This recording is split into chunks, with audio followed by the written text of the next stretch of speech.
Stand 2.0 में आपका स्वागत करता हूं मैं धीरज कुमार। तो दोस्तों आज बात करने वाले हैं कक्षा 10वीं के मैथमेटिक्स को लेकर, जिसमें आज हम बात करने वाले हैं चैप्टर नंबर 12 को लेकर, जो कि आपकी बोर्ड के लिए इंपॉर्टेंट चैप्टर है। और इस चैप्टर से बेहतर ढंग से आपके बहुविकल्पी या 2 नंबर का व 5 नंबर के क्वेश्चन भी पूछे जाते हैं। तो चले मित्र, हम बात करते हैं चैप्टर को लेकर।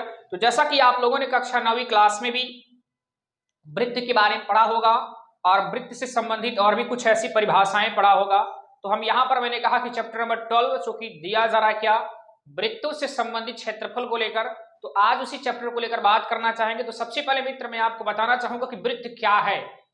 वृत्त एक ऐसी आकृति बनाई जिसे 3D का नाम दिया जाता है कि 2D, वो भी बताएंगे। और ये भी बताया जाएगा कि इनका क्षेत्रफल हम लोग कैसे ज्ञात करते हैं और इनका परिमाप ज्ञात करने का क्या तरीका होता है। इसके बाद हमारे जो टॉपिक में अर्थात कक्षा 10वीं के लेवल का जो है, जैसे कि त्रिज्यखंड क्या होता है, वृत्तखंड क्या होता है, उनके क्षेत्रफल कैसे ज्ञात किए जाते हैं मित्र, आज उन्हीं को लेकर चर्चा करने वाले हैं। तो चलिए सबसे पहले बात करेंगे हम वृत्त को लेकर। तो वृत्त, यहां से मित्र सबसे पहले वृत्त को लेकर बात करना चाहेंगे कि वृत्त क्या होता है। तो मित्र जो वृत्त होता है एक ऐसी आकृति मानी जाती है जिसमें 2D या जिसे 2 डायमेंशनल भी कहा जाता है, इसकी 2 विमाएं होती हैं। जैसे कि हम समझना चाहें वृत्त को लेकर, तो ये रहा आपका मित्र वृत्त रहा, और आप बेहतर ढंग से गोला प्रकार से बना सकते हैं मित्र। तो ये हमारे द्वारा देख सकते हो कि ये रहा आपका वृत्त। और वृत्त की जो डेफिनेशन होती है मित्र, पहले वो समझाना चाहूंगा आपको, या कह लीजिए वृत्त की जो परिभाषा होती है सबसे पहले वो समझाना चाहूंगा। तो वृत्त की परिभाषा मित्र होता है एक ऐसी आकृति या एक ऐसी गोली आकृति। मित्र देखिए मैं आपको समझा सकता हूं, परिभाषा अगर आप यहां कहना चाहेंगे तो लिख भी दिया जा सकता है, लेकिन ऐसे भी अगर समझकर आप नोट्स में अपना लिखना चाहते हो लिख सकते हो मित्र। तो परिभाषा ये रहेगा कि एक ऐसी गोली आकृति जिसके किसी एक स्थिर बिंदु से नापी गई चारों तरफ की लंबाई समान होती वो वृत्त कहलाती है। जैसा कि देख सकते हो कि एक ऐसी गोली आकृति जिसके किसी स्थिर बिंदु से, मित्र ये स्थिर बिंदु है, ये एक स्थान पर विरामा अवस्था में कह सकते हो विराम रहता है, एक यहां स्थिर बिंदु से नापी गई चारों तरफ की लंबाइयां, अर्थात समझ सकते हो अगर यहां मान लीजिए आपको 2 सेंटीमीटर है तो आपकी चारों तरफ इस गोली जो पृष्ठ बनाया जा रहा है इस पृष्ठ के चारों तरफ की वही दूरियां होंगी मित्र। तो परिभाषा आपका यह बन सकता है कि एक ऐसी आकृति या मित्र एक ऐसी गोली आकृति जो किसी स्थिर बिंदु से नापी गई चारों तरफ की लंबाई समान होती है वही वृत्त कहलाता है या उसे वृत्त कहते हैं। इसके बाद मित्र जो स्थिर बिंदु होता है उसी को यहां मैं समझ सकता हूं, यहां जो स्थिर बिंदु है मित्र इसी को कहा जाता है वृत्त का केंद्र। क्या कहा जाता है मित्र? तो वृत्त का केंद्र कहा जाता है, या मैं कह सकता सर्कल ऑफ ओरिजिन, या यहां सर्कल ऑफ ओरिजिन का अर्थ वही है कि वृत्त का केंद्र। अब यहां वृत्त के केंद्र को मित्र O से प्रदर्शित किया जाता है। जो मैं आपको परिभाषा बता रहा हूं वो परिभाषा आप लिख सकते हैं। जैसा कि मैंने सबसे पहले गोली सबसे पहले मैंने वृत्त को लेकर समझाया, तो एक बार पुनः बताना चाहूंगा कि एक ऐसी गोली आकृति जो किसी स्थिर बिंदु से नापी गई चारों तरफ की दूरियां समान होती हैं उसे वृत्त कहा जाता है। इसके स्थिर बिंदु को ही वृत्त का केंद्र कहा जाता है, या कह सकते हो कि वृत्त के स्थिर बिंदु को ही वृत्त का केंद्र कहा जाता है। देखिए मित्र क्या बात है कि अगर हम बात करना चाहे वृत्त से संबंधित, जैसे त्रिज्या क्या होता है, व्यास क्या होता है, जीवा क्या होता है, चाप क्या होता है, इन सब के बारे में कक्षा 9वीं क्लास में भी आप लोगों ने पढ़ा होगा। तो हमारे द्वारा ये समझ लीजिए रिवीजन किया जा रहा है। तो रिवीजन आप करने के बाद उसके बाद हम कक्षा 10 के टॉपिक को लेकर समझेंगे, या कक्षा 10वीं में जो हमें वृत्त से संबंधित क्षेत्रफल जो भी है या उनका कैसे एरिया फाइंड करते उनको हम लोग बात करने वाले हैं। तो सबसे पहले मैंने कहा यहां से इसकी परिभाषा हमने समझा, वृत्त की परिभाषा समझा, उसके बाद मित्र यहां से बात कर सकते हैं मित्र त्रिज्या को लेकर, जो कि रेडियस होता है। रेडियस मींस त्रिज्या, यहां वृत्त की जो त्रिज्या होगा क्या बनेगा, त्रिज्या की परिभाषा है कितना, अगर आप बनाना चाहे मित्र तब पर बना सकते, रटने का प्रयास मत करिए क्योंकि रटा हुआ 2 दिन 4 दिन चलेगा उसके बाद भूल जाएंगे आप। तो देखिए आप समझ सकते हैं ये जो मैंने पृष्ठ को लेकर नाम दिया कि वृत्त का ये पृष्ठ है, इसी को मित्र यहां इसी को ही परिधि कहा जाता है, पेरीमीटर। ये क्या है मित्र? तो ये परिधि है। अब देखिए ये परिधि है चारों तरफ और ये क्या है केंद्र। तो आप बता सकते हो बड़े आसानी पूर्वक से क्या, केंद्र तथा परिधि के बीच की जो दूरी होती है वही त्रिज्या कहलाती है। देख सकते हैं ये मैंने इधर यहां से यहां तक मित्र देखिए बना दिए, ये पृष्ठ है आपका, इसी को परिध कहा जाता है। परिध व केंद्र के जो बीच का डिस्टेंस अर्थात दूरी है, इसी को त्रिज्या का नाम दिया जाता है। और त्रिज्या को मित्र स्मॉल आर से प्रदर्शित करते हैं। आप समझ सकते हैं कि यहाँ जो त्रिज्या होता है इसे स्मॉल से प्रदर्शित करते हैं। और त्रिज्या की परिभाषा तो आपने समझा, त्रिज्या का सूत्र भी होता है d/2।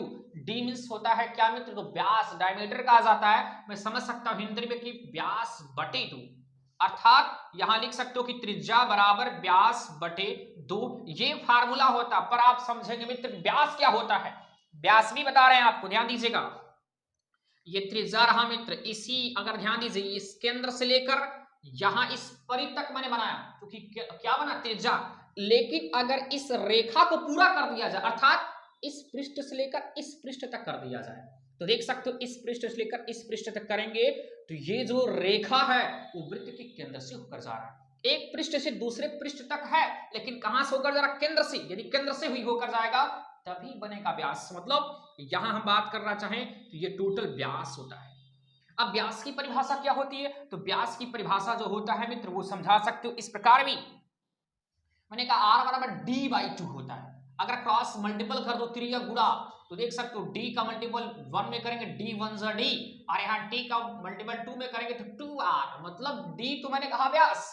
व्यास बराबर क्या, 2 गुणे त्रिज्या लिख सकते हैं क्या, जी हाँ। तो परिभाषा भी इसी प्रकार बना सकते हो क्या, कि त्रिज्या के दोगुने वाले भाग को वृत्त का व्यास कहते हैं। त्रिज्या के दोगुने वाले भाग को वृत्त का व्यास कहा जा सकता है मित्र। त्रिज्या के दोगुने वाले व्यास को वृत्त का व्यास कह सकते हैं। तो इस चीज को समझिएगा। त्रिज्या की परिभाषा आपने समझा कि केंद्र से लेकर परिध तक के बीच की दूरी को त्रिज्या कहते हैं। त्रिज्या के दोगुने वाले भाग को वृत्त का व्यास का नाम दिया जाता है। तो इस प्रकार से मित्र व्यास को पढ़ने के बाद आप सबसे पहले यह समझेंगे कि जीवा क्या होता है। तो अगर हम जीवा की बात करें तो मित्र यहां देख सकते हैं आप जीवा को लेकर, तो जीवा जो है मित्र ये रहा जीवा। तो जीवा का किस प्रकार बनाया जा सकता है, किसी वृत्त में जीवा होती है तो आप समझ सकते हैं कि वृत्त की एक परिध से लेकर दूसरी परिध तक, जैसे यहां देख सकते हो AB क्या है, इसमें जीवा का कार्य कर रहा है। तो जीवा के लिए परिभाषा क्या बन सकता है कि भैया वृत्त के एक पृष्ठ से लेकर दूसरे पृष्ठ, या वृत्त के एक परिध से लेकर दूसरे परिध के बीच की दूरी हो तो दूरी ही जीवा कहलाती है। वृत्त के एक परिध से लेकर दूसरे परिध तक के बीच की जो दूरी होती, लंबाई होती, उसी को जीवा का नाम दिया जाता है। और एक चीज समझिएगा कि वृत्त में सबसे बड़ी जीवा की बात करें, सबसे बड़ी जीवा, और देखिए किस प्रकार से सबसे बड़ी जीवा बनाई जा सकती है। देखिए एक जीवा यहां पर है, ये भी जीवा है, ये भी जीवा है, ये भी जीवा है, और ये भी जीवा है। ये देखिए इस तरफ भी, यहां भी जीवा, ये भी जीवा, ये भी जीवा। इस प्रकार से छोटा से छोटा, बड़ा से बड़ा, अनेक इसमें जीवाएं खींची जा सकती। लेकिन सबसे बड़ी जीवा कहां बन सकता है, तो देखिए जो केंद्र से होकर जाएगा। अब जो केंद्र से होकर जाएगा मित्र उसी को तो कहते हैं व्यास। क्या कहते हैं, व्यास। तो यहां कह सकते हो कि वृत्त में सबसे बड़ी जीवा क्या होती है, तो व्यास होता है। और जो व्यास होता है मित्र उसे मैं कहा d से प्रदर्शित करते हैं, d बराबर 2r होता है। इस चीज को समझिएगा। और r इक्वल टू बोल सकते हो क्या, d/2, अर्थात त्रिज्या का भी फार्मूला और व्यास का भी फार्मूला आपके सामने है मित्र।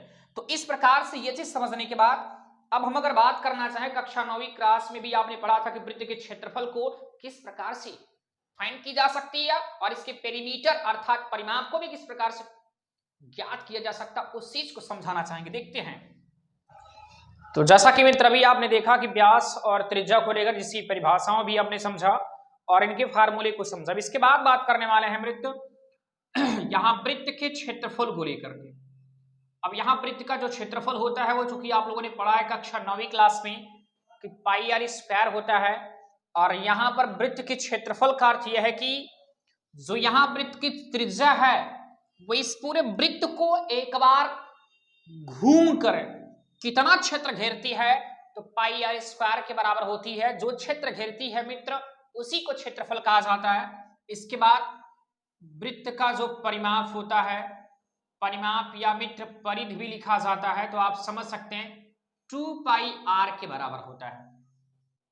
तो इस प्रकार से समझा जा सकता है कि वृत्त के क्षेत्रफल यहां से πr² और जो वृत्त का परिमाप या परिधि होता है ये 2πr के बराबर होता है। ये चीज कक्षा 9वीं क्लास में आपने सुना था और देखा भी था।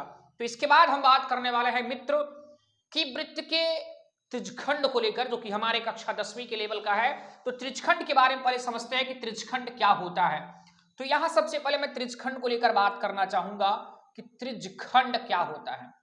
तो मित्र यहां त्रिज्यखंड को लेकर बात किया जाए तो आप समझ सकते हैं त्रिज्यखंड का मतलब त्रिज्य का अर्थ होगा त्रिज्या और खंड का अर्थ होता है विभाजन करना। अर्थात इस वृत्त में यदि त्रिज्या द्वारा विभाजन किया जाता है, अब त्रिज्या विभाजन मतलब बंटवारा या अलगाव। मान लीजिए वृत्त है या इस प्रकार से कोई छोटा सा वृत्त है, ये रहा वृत्त का केंद्र और वृत्त की ये रहा आपका त्रिज्या और ये केंद्र मानते हैं और ये भी रहा आपका त्रिज्या। देख सकते यहां पर मान लीजिए बिंदु ए व बी दर्शाया जा रहा है। तो यहां से वृत्त अगर देखा जाए तो ये भी त्रिज्या है, ये भी त्रिज्या, अर्थात इस वृत्त में त्रिज्या द्वारा दो भागों में देख सकते हो, एक भाग ये रहा मित्र और एक भाग ये रहा। एक छोटा वाला भाग रहा और एक क्या रहा, बड़ा वाला भाग। इस छोटे वाले भाग को कहा जाएगा मित्र क्या, इस छोटे वाले भाग को कहेंगे लघु, क्योंकि कोई भी छोटी सी आकृति या छोटा अगर भाग होता है उसे लघु कहा जाता है और बड़े के लिए हम दीर्घ कहते हैं। तो यहां से बात कर सकते हैं कि अगर ये त्रिज्यखंड बन रहा है, इसकी परिभाषा मैंने बताया क्या अभी कि यदि किसी वृत्त में त्रिज्या द्वारा दो भागों में विभाजित करना ही त्रिज्यखंड कहलाता है। तो मित्र इसकी परिभाषाएं आप समझ सकते हैं या लिख सकते हैं, मैं अभी आपको बता भी रहा हूं, समझिए पहले, उसके बाद आप खुद नोट कर लीजिए क्या कि यदि किसी वृत्त में त्रिज्या द्वारा दो भागों में विभाजन करना या विभाजित करना ही त्रिज्यखंड कहलाता है। यदि मित्र छोटा भाग है तो उसे लघु त्रिज्यखंड का नाम दिया जाएगा और बड़े वाले भाग को दीर्घ त्रिज्यखंड का नाम देंगे। तो इस प्रकार से इसका नाम दिया जा सकता है क्या, इसे हम नाम दे सकते हैं लघु त्रिज्यखंड। और इसके बाद मित्र ये वाला आपका भाग क्या है, दीर्घ त्रिज्यखंड करके है, ये आपका दीर्घ त्रिज्यखंड करके दिया जा रहा मित्र। और एक आपका क्या है, लघु त्रिज्यखंड। तो मैंने कहा कि छोटे वाले भाग को ये छोटा भाग, ये बड़ा वाला भाग है, बड़े वाले भाग को दीर्घ त्रिज्यखंड तथा छोटे वाले भाग को लघु त्रिज्यखंड का नाम दिया जाता है। तो इस प्रकार से हम समझ सकते हैं मित्र। तो इस प्रकार से आप समझ सकते हैं कि वृत्तखंड त्रिज्यखंड को लेकर, तो त्रिज्यखंड की परिभाषा मित्र मैंने बताया कि यदि किसी वृत्त में त्रिज्या द्वारा दो भागों में विभाजित करना ही त्रिज्यखंड कहलाता है। इसके छोटे वाले भाग को लघु त्रिज्यखंड तथा बड़े वाले भाग को दीर्घ त्रिज्यखंड कहते हैं। इसके बाद ध्यान दीजिए मित्र, आप समझ सकते हैं इसके केंद्र पर यदि वृत्त पूरी एक बार चक्कर लगाता है तो टोटल आपका 360 अंश का कोण बनता है। पर यदि मान के चलिए कि टोटल एंगल न बनाकर यहां थीटा एंगल बनाता है, तब थीटा का अर्थ होता है यहां पर मान लीजिए कोई एंगल बना रहा है, कोई कोण दिखा रहा है, लेकिन कितना कोण है ये पता नहीं है। तो हम इसको अगर बात करना चाहें, क्योंकि लघु जो त्रिज्यखंड होता है, या मैं त्रिज्यखंड की बात करूं, चलिए लघु त्रिज्यखंड को ही दिखा रहे हैं कि अगर त्रिज्यखंड का यदि आपको क्षेत्रफल ज्ञात करना है या लघु वाले त्रिज्यखंड, यदि इसके भाग या इस भाग की बात कर रहे हैं, यदि इस भाग का आपको क्षेत्रफल पूछे तो इस भाग के क्षेत्रफल को किस प्रकार से ज्ञात किया जा सकता है। तो आइए मित्र उस चीज को समझते, ध्यान दीजिएगा। हम समझ सकते हैं कि ये जो वृत्त है, एक बार पूरा चक्कर लगाने में, एक बार पूरा चक्कर लगाने में मित्र आप समझ सकते हैं कि 360 अंश का कोण बनता है। लेकिन अगर बात किया जाए, अगर पूरे वृत्त के क्षेत्रफल को देखा जाए तो पाई आर स्क्वायर होता है क्या, जी ये पाई आर स्क्वायर होता है। और पाई आर स्क्वायर अगर इतना क्षेत्र घेरेगा तो 360 अंश का कोण बनता है। या मैं इस प्रकार से कह सकता हूं कि 360 अंश बनाने में पाई आर स्क्वायर क्षेत्र को घेरता है। यदि इतना क्षेत्र या इतना एंगल बनाने में 360 अर्थात एक बार पूरा सर्कलिंग मोशन का सकते करने में इतना आपका क्षेत्र घेरता है, लेकिन अगर केवल इतना ही एंगल, अगर मान लीजिए थीटा को मैंने दर्शाया, यदि थीटा एंगल की बात करें तो कैसे निकालेंगे, तो उस चीज को लिए अगर यहाँ 360 अंश है तो इतना क्षेत्र घेर रहा है, यदि एक अंश होता तो क्या होता मित्र, ये चीज के बटे होगा पाई आर स्क्वायर बटा 360 अंश हुआ। और देख सकते हैं कि एक अंश, यहां बात करेंगे कि वृत्त में एक अंश घूमने में कितना क्षेत्र घेरेगा, तो मित्र यहां दर्शा सकते हो क्या कि पाई आर स्क्वायर बटा 360 अंश घेरता है। इसके बाद मान लीजिए मैंने कहा अगर इतना एंगल की बात करें, एंगल जो अगर आपका थीटा है, थीटा के लिए दर्शाएंगे तो थीटा कोण बनाने में या थीटा को जितना क्षेत्र घेरेगा, अगर थीटा क्षेत्र घेरेगा तो उस समय कितनी क्षेत्रफल ज्ञात किया जा सकता है। तो मित्र पाई आर स्क्वायर में आप थीटा का गुणा कर लेंगे,